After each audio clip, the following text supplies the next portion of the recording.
Aha! So Airpeace has now commenced direct flights to Dakar, Freetown and Banjul from Lagos. Yeah, so start planning your trip, cause Airpeace got you. Lagos to Dakar, Freetown and Banjul flights will operate on Mondays, Wednesdays and Fridays with the superb Embraer 195E2 jets. Fly Airpeace from Lagos to Dakar, Freetown, Banjul and enjoy a world-class travel experience on the brand new E195. For bookings, head to our website flyairpeace.com or download the Airpeace mobile app on Play Store or App Store. Airpeace, your peace, our goal.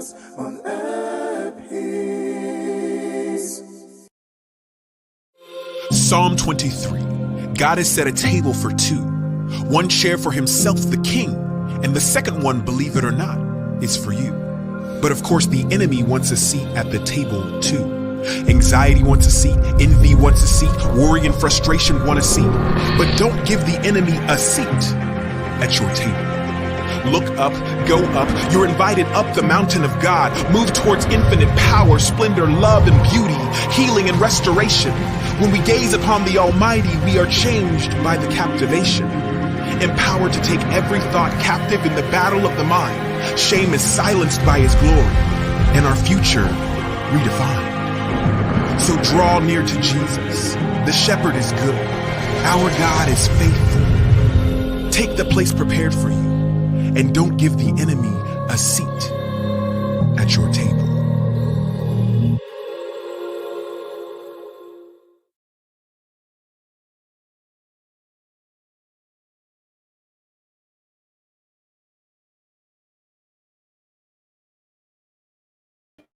Yo, everyone, thank you so much for joining me. My name is Solomon Izang Ashams. Thank you so much for being on my YouTube channel. That is, some of you come back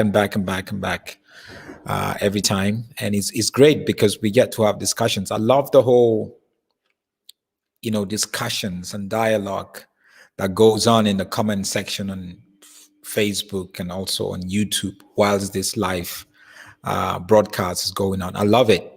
I actually check it a lot because I want to okay, I see how people are thinking. Actually, I didn't look at it that way, so I learned so much from it. And I do hope that each and every one of us, we do take the time to go through it and learn. Even if we disagree, it's fine, but we should do that respectfully without insulting or disrespecting each other. That's not what this platform is for. This is all about critical thinking. So stay on the topic. Stay on the topic. When I talk about Suleiman, I don't just talk about Suleiman. I talk about what Suleiman did.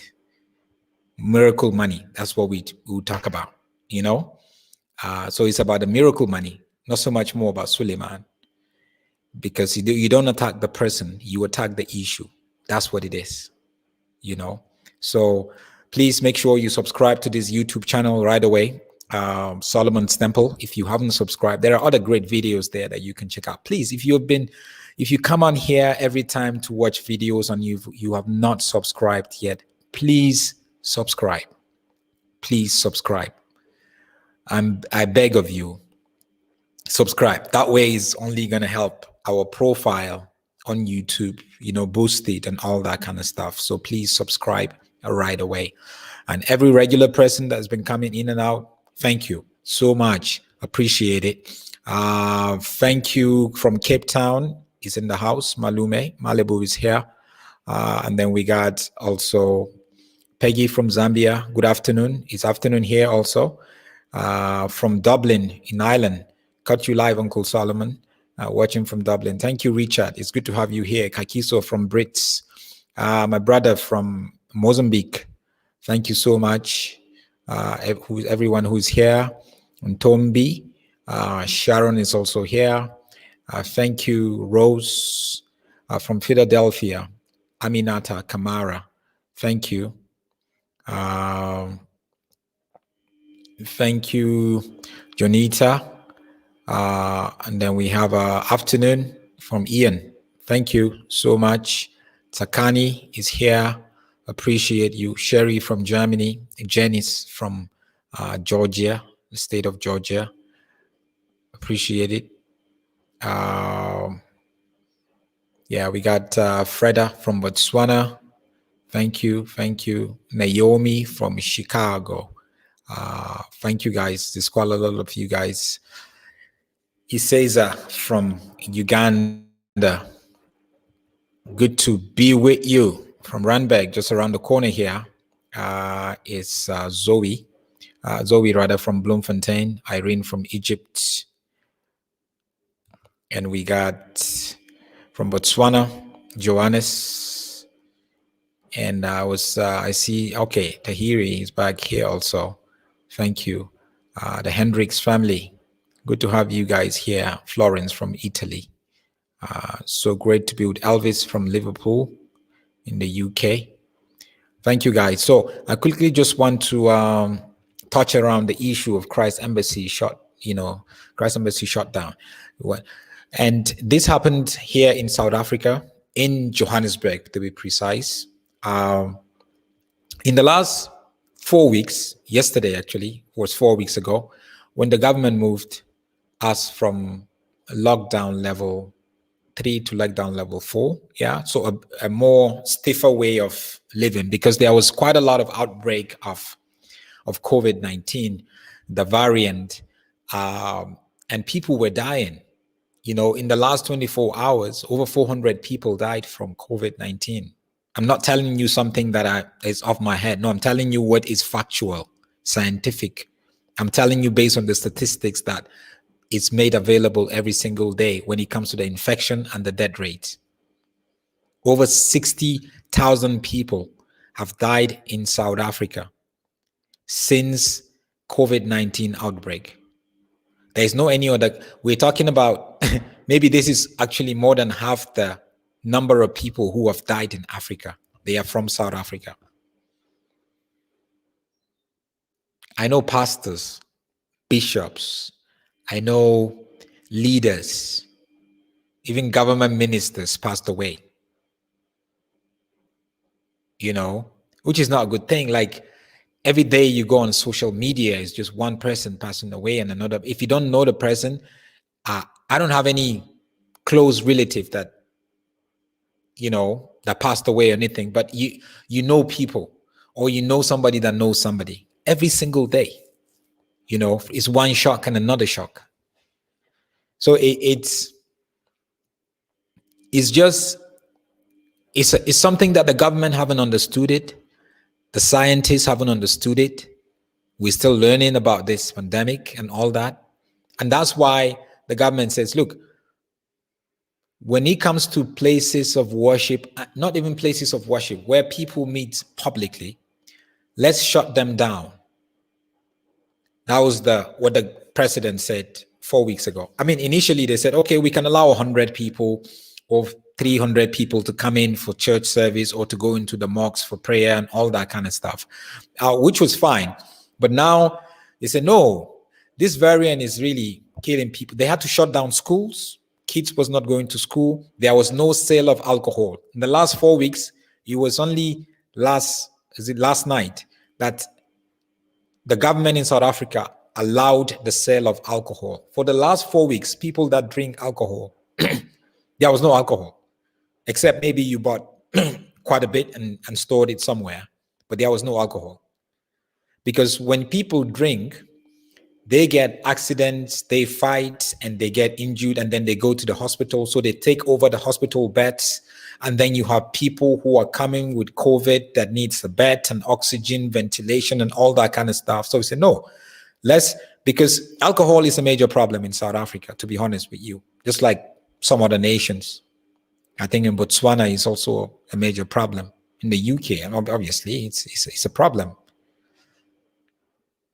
So it's a wise move to do that. So when they shut that down, when he said, look, let's shut the churches and churches, it wasn't just churches. So let's not even begin to say the government target churches. He said religious places of worship, right? Religious places of worship. So we're talking about churches, mosque, synagogues, Buddhist temple, wherever. No one is allowed to go in there to worship until the variant, the rates of infection and death rate goes down. It's only logical because the government is supposed to protect. They're responsible for the people that elected them to fill in these positions. It's simple, very simple arithmetic. So when I hear that people saying that the government is persecuting the church, I was like, excuse me. The government didn't handpick the church and said, no, churches should only have 100 people or should not have people for the next 4 weeks. No. I didn't hear the Muslims complaining. And remember, Muslims always pray in groups and they pray 5 times a day. We only meet maybe once or twice a week. They go to the place of prayer, to the mosque, 5 times a day. But they weren't complaining. Then there's the Jewish people. They do go to the synagogue. They were not complaining, right? And it wasn't even just about places of worship or religious places, but it was about any indoor public meeting, any indoor public meeting. Do you know the last time the stadiums in South Africa was open for fans to go watch football or rugby or whatever? That was in March 2020. Since then, it had never been open. At least they opened the church. They allowed us to have 300 people. They allowed us to have 100 people. But they are not even complaining. The last time there was a concert, music concert, since the COVID-19 outbreak, there was no music concert. You cannot even go to the theater and watch a musical or watch a play. Banned. So now when the government said, look, we're not going to allow people to meet, until this variant, the infection goes down, because we don't want people to meet, because you never know. The churches went up in arms saying, no, we know how to control things. We have every measure in right and everything and all that. And they even went as far as, why do people need to go to malls and restaurants? And I asked certain people, I said, do you pay tax? Do the church pay tax? No. The church doesn't pay tax. Do restaurants pay tax? Yes. Do shopping malls pay tax? Yes. And is the tax that is being used to fix the road that will take you to church? Is the tax that is being used to provide electricity for you at a very great rate so you can buy? So if the church wants to be compared, and if they want to compete with the malls and the shopping centers and the restaurants, they should start paying tax. It's as simple as that. But Christ Embassy, not the first time, from what I heard, a second time, yesterday, even when churches were not allowed to meet, Christ Embassy in Randburg, Johannesburg, was having a meeting. And the South African police services had to go in there to disrupt the services and to make some sort of arrest of some of their leaders, some of their pastors that were arrested, and to shut down that service. And from what I heard, that isn't the first time that Christ Embassy was actually breaking the rules in that sort of meeting. There are some churches and some pastors, all they know is just meeting. If they don't meet, if people don't come to church, they feel powerless, they feel unworthy, they feel it affects their self-esteem. But that's not the way it should be. Have we trained people to be the church at home, in their offices, with their families?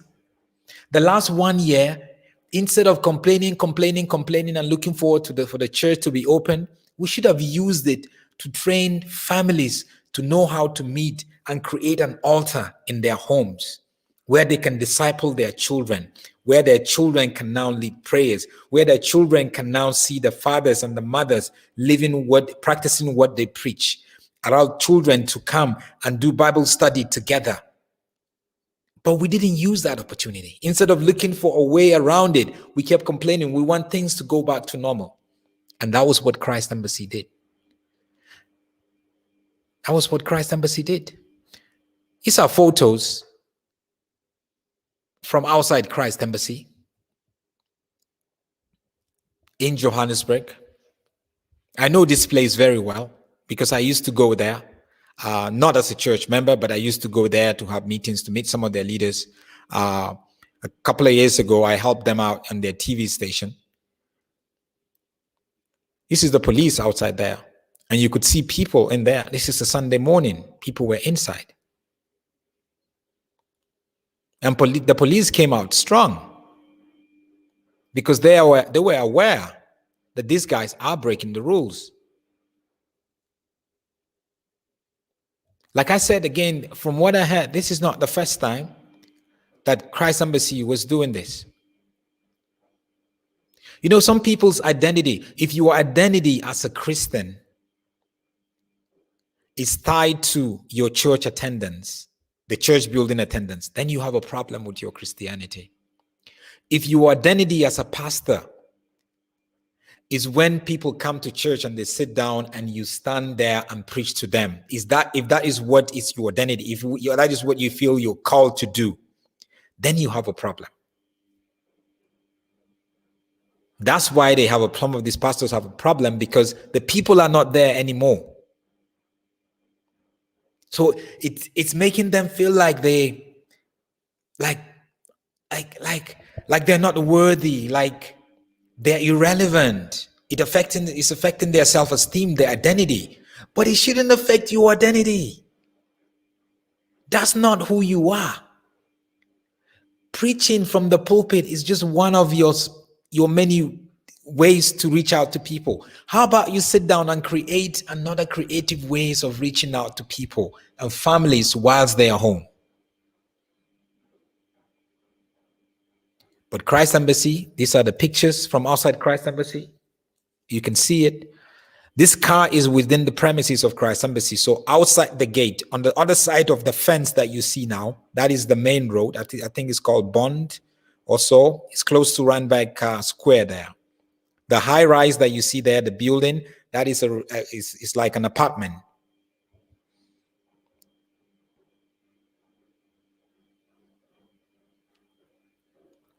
There was no need for all this drama if we could just tell people, let's be patient for a couple of weeks and just wait.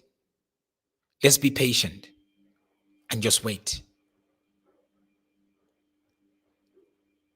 This is another photo. You could see that the police is all out. You can count the number of police vehicles that is out there. I see 1, 2, 3, 4, 5, 6. And you can see Christ Embassy from here. That's the building. Let me even take it closer so you can see the billboard that they have outside of Pastor Chris. That's there. You can see Pastor Chris all over. The last place you would want to see this drama is the church. How many mosques have been shut down by the police? Should Muslims come out and also say we are being prosecuted?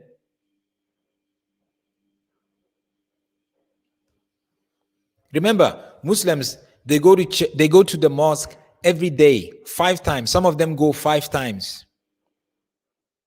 They don't even pray at home. Once they hear the prayer, they go. And on Friday, obviously, that's when you have the major meeting.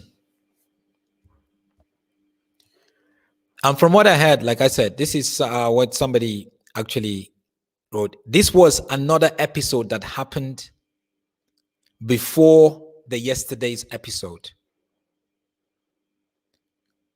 You could see the people walking out of the church. It was the same thing that happened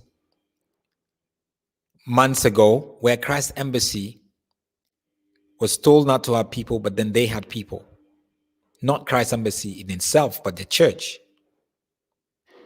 And we do these things and then we want to tell people about Christ. We want to be an example to the community. We want to be an example to people. So we are encouraging people to break the rules. Now, I'm not saying there are certain rules. There are no certain rules that you can break. Even, to be honest with you, even if it's a government rule, when you know that it really affects your faith. Like what? It's totally against your faith. But this is not persecution. This is just telling you, look, we have a pandemic, for crying out loud. We have a disease that we don't even know this disease. Churches, you are not the enemies. The disease is the enemy. Let's fight it together. So please stay away from church or just have 100 people every Sunday for now. Let's understand this enemy called COVID and fight it. Then we can all be happy. We cannot live long. But then in a country like South Africa, where just in the last 24 hours, over 400 people have passed away from COVID. In the last 1 year, over 60,000 people, about 67,000 actually, have passed away from COVID.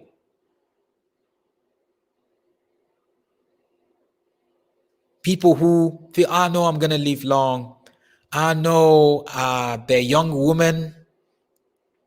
They are older people, grandfathers that are supposed to be around to enjoy their life and their grandkids. They passed away. Their leaders, the husband will get infected and then the wife gets infected. The husband dies this week and the wife dies, a week later. They're gone. Where did they get it from? Anywhere where there are people meeting. We talk about malls and restaurants. Restaurants don't meet. When you go to a restaurant, you don't sing. You go to churches, you sing. So you open your mouth, you sing. And that in itself is going to create some sort of atmosphere.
Sorry, guys.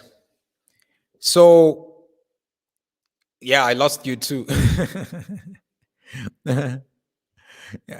Johannes is saying we lost you, Solomon. Maybe your network is poor. No, I had some issues with my Wi-Fi since morning, so I was using another alternative internet. But my Wi-Fi, they were fixing it. It just got back. So normally the good thing about this platform that I use is even when I go off, it comes back and just continues. So I don't have to restart anything again. So we have to understand that, God has given us science. Whoever is against science is against God. If you are against science, you are against God. Now, I'm not talking about science that is being used in immoral way. I'm talking about science that is properly used. Science that provides long life. Science that help people to heal. Science that help people who have cancer. Science that help people to get to medicine and all that. Every one of us has depended on science.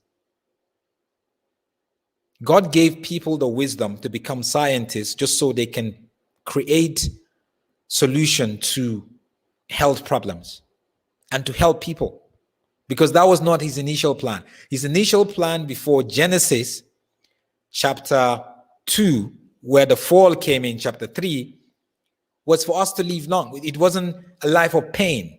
But after the fall by Adam and Eve, sin came in, and with sin came in illnesses and diseases came in. Genesis chapter 1, there was chapter 1 and 2, his plan was not for us to be diseased, to have things like COVID and viruses and bacteria and all that kind of stuff. No, that isn't his plan at all. That isn't his plan. But we have to understand that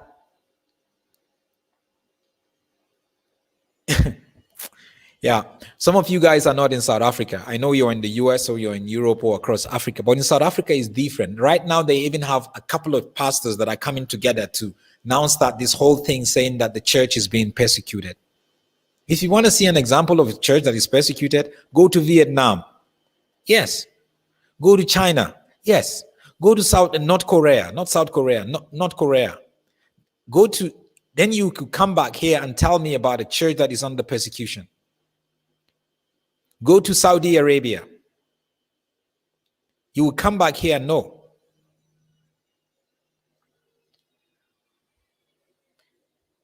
So what we have here, thank you so much, Dr. JJ London, in the London, UK, just, give a donation of £10 via Super Chat. Thank you. Saying, Uncle Saul, I thank my God always on your behalf for the grace of God which is given to you by Jesus Christ, that is in everything you are enriched by him in all utterance and in all knowledge. 1 Corinthians 1:4-5. Thank you so much. God bless you. Now, whatever happened at Christ Embassy, from what I know, this is what happened. Christ Embassy may come out and say a different thing, but Christ Embassy doesn't even roll that way. They don't say anything. That's how Christ Embassy operate. I know Christ Embassy. They don't say anything. Don't say anything. So you don't expect them to come out and say something. But Solomon, maybe Christ Embassy didn't really do this. I know Christ Embassy. I know the way they need to get people to church. Church meeting is where they milk people. That's where they milk people.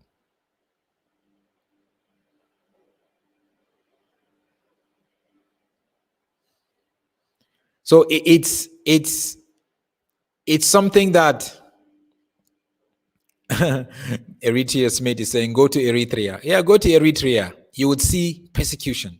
You think we're being persecuted? Some people are just using this persecution word like, do you know what persecution is? Persecution is when Stephen was stoned outside the city because of his faith. That's persecution. How many of these guys going around saying we've been persecuted would lay down their lives? How many of them would be fearless? All they want is people to go back to church because they want people to give them to give them, for some of them, they have bills to pay. And I understand pastors have bills to pay. But the lives of people is much more important than bills to pay. God can take care of bills later. I know you have to pay for the building. I know you have to pay for electricity. You have to pay for your staff. I know you have to pay all that. I understand. But the lives of people is far more important.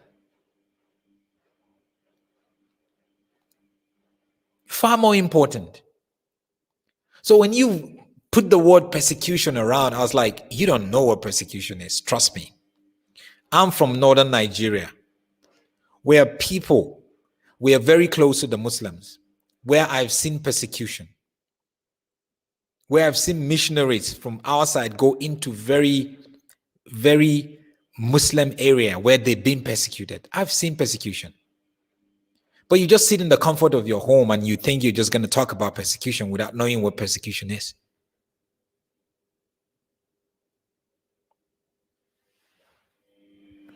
This is a government. The government didn't just pick the church and said, no, you guys should not meet. You guys should only have 100 people. No. The government picked on mosques, synagogues, theaters, music venues, stadiums.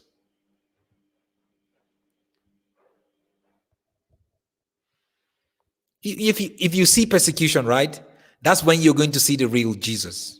If you see persecution and stand on your feet for Christ, that's when you would know what Christianity really is all about. Not to sit down in the comfort of your home. Some of these guys live in big houses, drive nice cars, and they're talking about persecution. They don't even go to the street where the real people are. I don't even want to talk about what I do behind the scene to you guys here. I'm talking about real stuff. Some of these guys, none of their lives have been threatened by other people because of their faith. They just want people to love them. They carry bodyguards, some of them. And they have money to take you to court, some of them. And they go around saying that.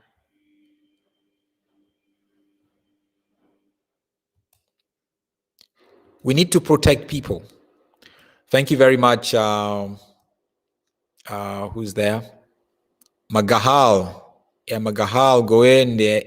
DIA. Merci beaucoup. You're definitely French. Merci beaucoup. Merci. Thank you for the donation of $50 through Super Sticker. Some people donate through Super Sticker or Super Chats. Thank you so much. This will go a long way in helping us. Like I said, I would, in the next few months, my project is to create a website, unclesolomon.com, where we're going to have a lot of some of this content in there. Like the video I did earlier on, where I couldn't show you the video of Suleiman talking about, miracle money. But you see, once I have a website, it's easier to put it there.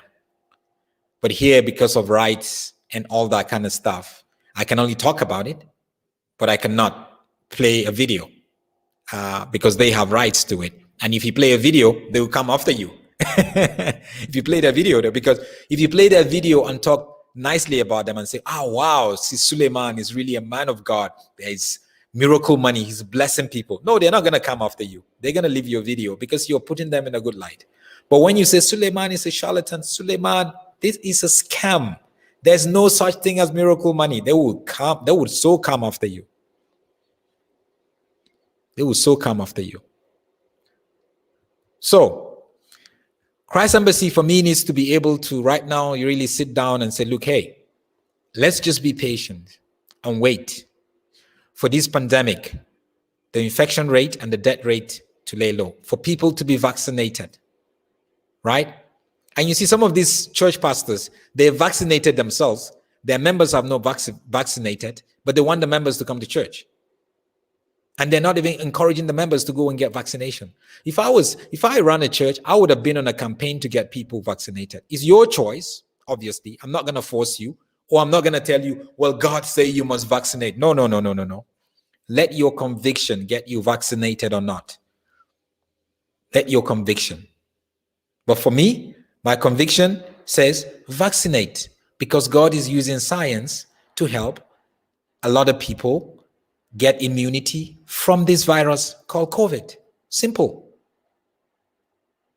It's as simple as that. That's my conviction. If your conviction is different, praise God, follow it. Nobody is forcing anybody. If you are against vaccination, you're not my enemy because you're against vaccination. I just disagree with you because I agree with vaccination. So some of these churches, some of these leaders that you see, they went behind the scene and had the vaccination, but they're not going to tell you that they had the vaccination. But they want you to come to church. You're not vaccinated, but they want you to come to church. No, that is not loving your neighbor. That is not good leadership. So Christ Embassy need to sit down and reconsider. This is not the first time from what I heard that this is happening. They need to sit down and reconsider and say, look, hey, not just Christ Embassy, but churches across Africa, especially in South Africa, where COVID-19 virus is rampaging homes. I don't know anybody that doesn't know anybody that has passed away. I don't know anybody. Guys, some of you guys are in Geneva, some of you guys are in Canada, the US or Australia or wherever. Maybe it's a bit different there. But in South Africa, this is real. Some of you are in Nigeria, Ghana, where the whole thing is mellowed or whatever because of the weather maybe or whatever. But here is real. People are dying. Over 60,000 people. So just imagine a stadium full of people just within the last 1 year. Just from COVID. Not from cancer, not from diabetes, not from HIV and AIDS, just from COVID. In 1 year. So you can imagine the way it's going to ravage people through the year and through next year if we don't begin to take this sort of precautions.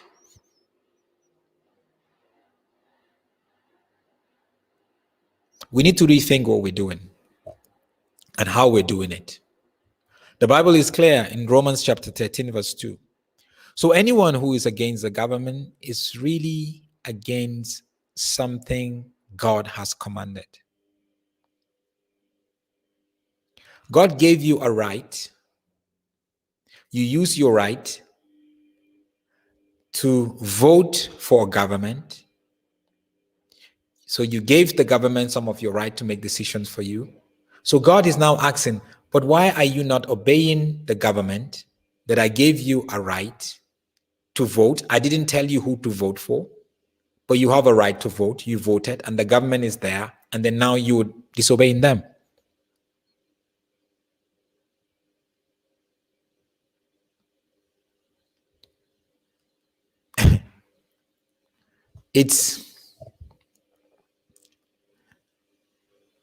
Some people would say, oh, well,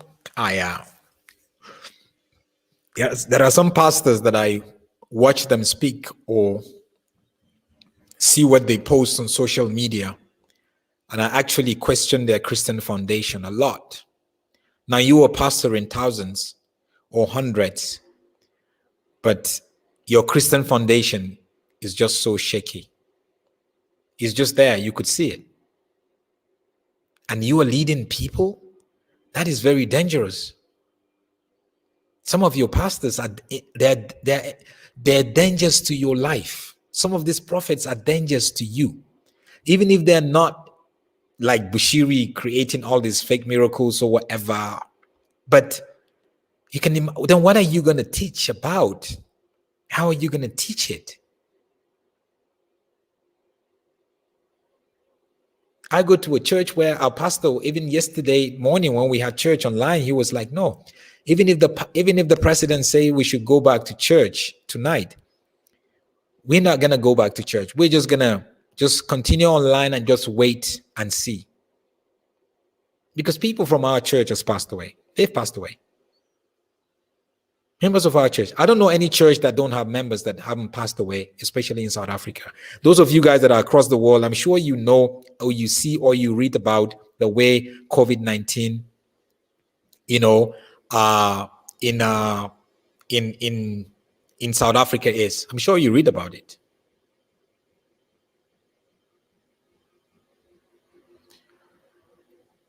Anyway, Michael here is saying, bro, you're making sense.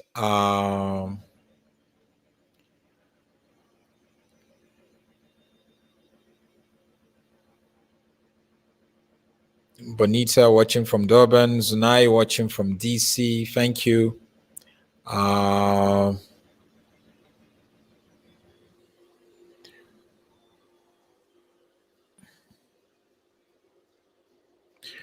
Didi put it so nicely. She says, persecution is not the act of harassing, oppressing, or killing people because of their differences. Is the act, rather, because of their differences in society. Yeah, I think sometimes when we hear the word persecution, we need to go back and look for the definition of persecution. The government has put everything under lockdowns to save people's life. That is the reason. Simple. That is the reason. Okay, here is Belinda saying, I lost both parents. So we even have people on this platform who have lost family members, parents. Belinda lost both parents. And you see, it's sad because when you hear both parents die, normally they're in their 50s or their 60s. The one, and you know, when you get to like 50s and 60s, they're always close together. So the one gets it and then the other gets infected. The one dies this week and the next week or a few days later, the other dies. And that's the case of Belinda. She lost both parents. Nancy, see, people are coming up now and speaking. Nancy says, I lost my dad to this corona. Some of us, it hit home.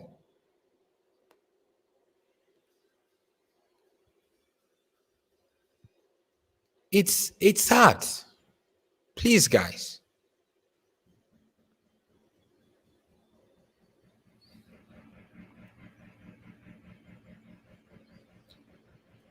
Didi is also saying, Uncle Solomon, we have lost 129,000 here in UK, Great Britain. People should be real. And the variant in SA is even more deadly. That's the thing. You don't know about the variant, the coronavirus variant in South Africa is different. It multiplies so quickly and gets people infected so quick.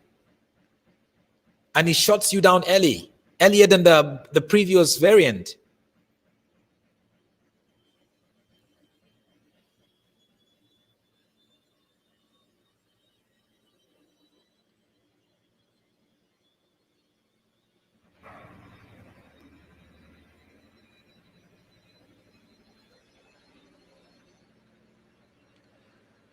Hasid say Christians in northern Nigeria have experienced persecution. I grew up in Zaria and I saw churches burned and Christians killed. That's the fact.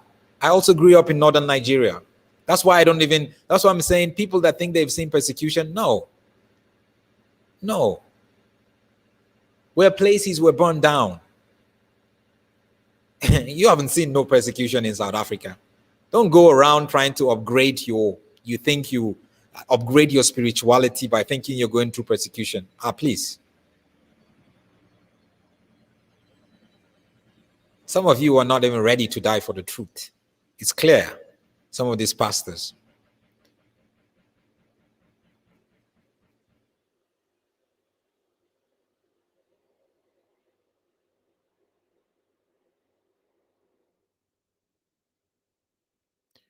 Shaman says, it's strange that the church is putting people's life at risk and the government is trying to save lives. It should be the other way. It should be the other way around.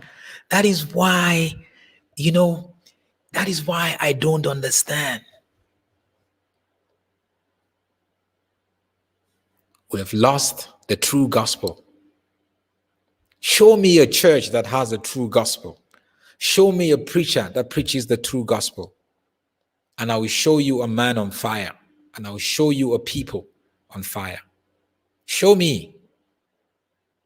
We need to seek God more and more. More and more.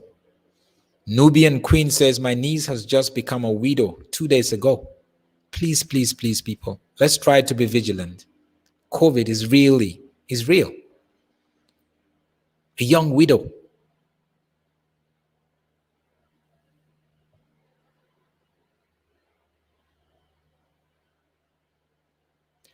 Christopher Gwala is saying, unfortunately, the pace of vaccination is painfully slow in South Africa. Yeah, it was slow, but now the last week or so, 2 weeks, it has really picked up. I think every day now they vaccinate over 200,000 people. So I think they've gotten the formula now. And by September, if you are under 35, between 18 and 35, please go and register, because the 1st of September, people between the ages of 18 and 35 are going to be vaccinated. Please, if you are between the ages of 35 and 49 and 50, please go and get vaccinated. If you're not going to get vaccinated, just make sure you are careful. Make sure you are careful.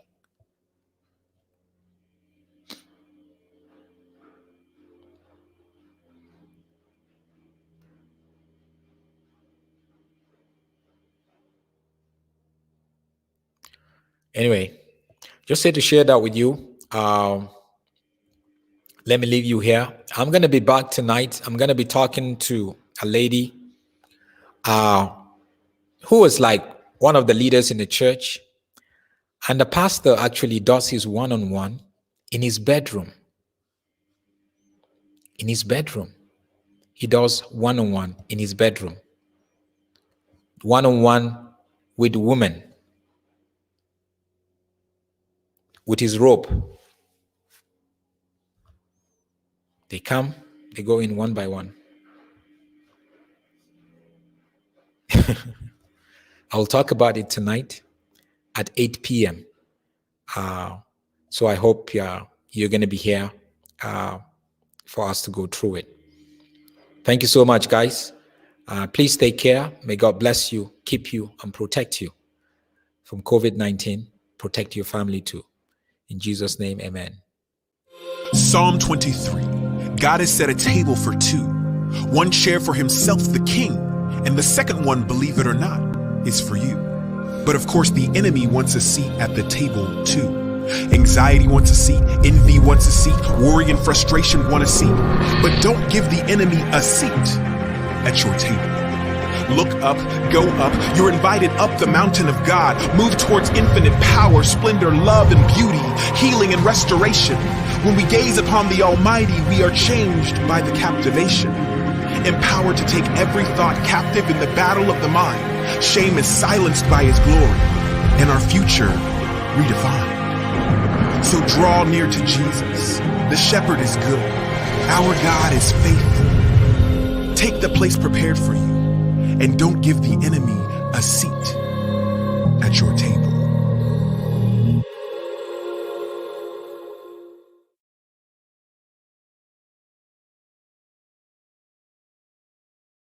Aha! So Air Peace has now commenced direct flights to Dakar, Freetown, and Banjul from Lagos. Yeah, so start planning your trip, cause Air Peace got you. Lagos to Dakar, Freetown, and Banjul flights will operate on Mondays, Wednesdays, and Fridays with the superb Embraer 195 E2 jets. Fly Air Peace from Lagos to Dakar, Freetown, Banjul, and enjoy a world-class travel experience on the brand new E195. For bookings, head to our website flyairpeace.com or download the Air Peace mobile app on Play Store or App Store.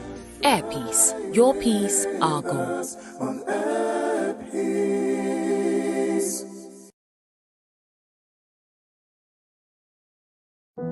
Marriage. Of course, marriage is not your normal bump and face kind of relationship. It brings both excitement and disappointments.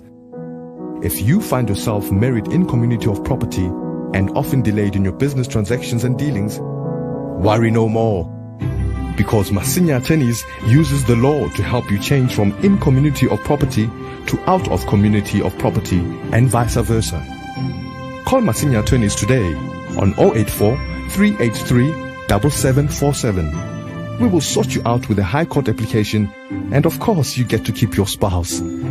That's Masinya Attorneys on 084 383 7747.